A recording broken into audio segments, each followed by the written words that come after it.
Don, well, I guess, I mean, a win is a win, right? That's what matters. I mean, probably not exactly the way you wanted to go, but give us the feel right now.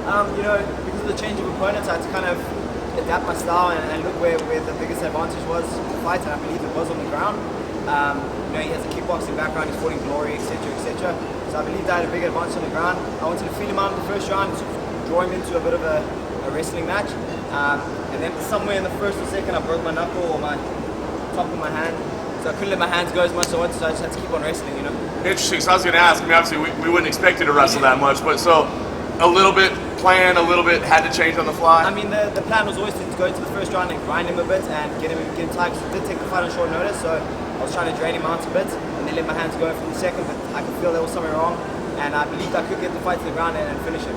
You're the first one to fight out there. Give us an idea. What is the feeling out there, the heat, the humidity? I mean, is it going to be impacting people tonight? Man, let me tell you, that was the first thing I said to my corner. I was like, this place is so hot. I couldn't breathe properly. It was, you know, I come from altitude, so I believed I would have great cardio out here, which I felt it did. But the heat really sapped my energy really quick. So I just had to like bite down and keep going, you know.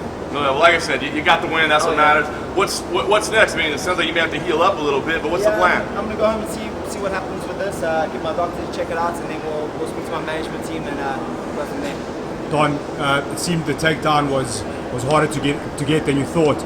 Was his length a bigger problem than you thought? Yeah, really was. I mean, I knew he was 6'1", I'm 6 foot, so I figured I needed to only pick him up a couple inches, you know, and put him on his back.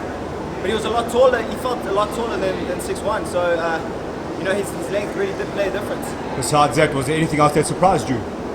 He was strong. He was a strong guy, you know. I mean, he's 22 years old, so I'd expect him to be strong.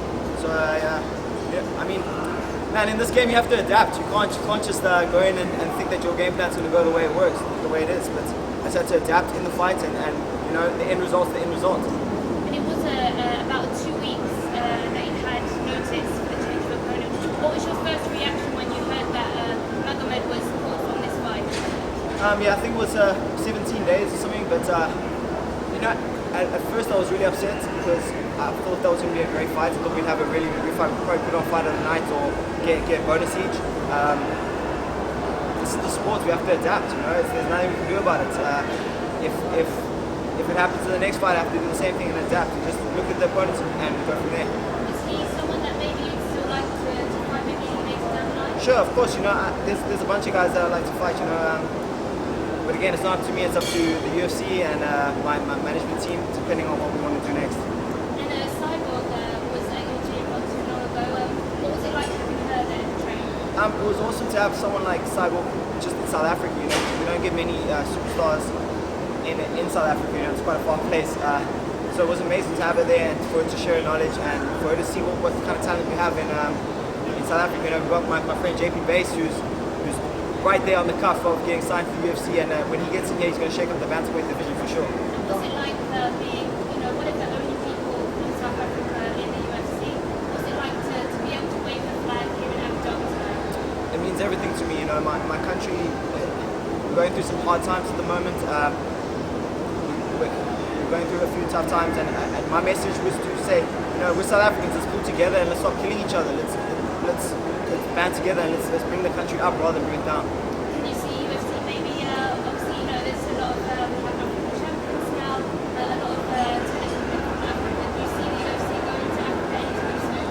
I really hope it does. You know, like you said, we've got a bunch of guys with African heritage, and you know, if we bring it to Africa, I'd love it for it to be in Cape Town, my hometown. I just want to put it already. Can you tell us, is that the harshest kind of environment you've ever fought in? You say because of the air conditioning and stuff and the humidity? Not really. You know, I used to live in Thailand, so I've fought a bunch of times. I think because it's MMA, you know, and wrestling and the heat and the grind, it does get to you, and especially after weight cuts and stuff like that. You know, trying to keep hydrated in this heat is really tough. So, like I said, you have to adapt and evolve. You know. Don, first South African to go 2-0 in the UFC, born and raised fighting out in South Africa. What do you attribute that to, and what do you have for youngsters in South Africa in some advice? Hey, you know, I'm part of the new generation. My coach Richie Kwan, you know, he's the man. You know, we've got a team of killers at Coach Kwan University, and all we need is that little bit of attention and a little bit of opportunity to get into the bigger shows and get some eyes on us. And that's all we need. We've got killers in South Africa. When would you like to get back in there? It all depends on what's going on with my hand, but hopefully early next year, maybe the first, second part of next year, but as soon as possible. Thank you, sir. Thank you guys.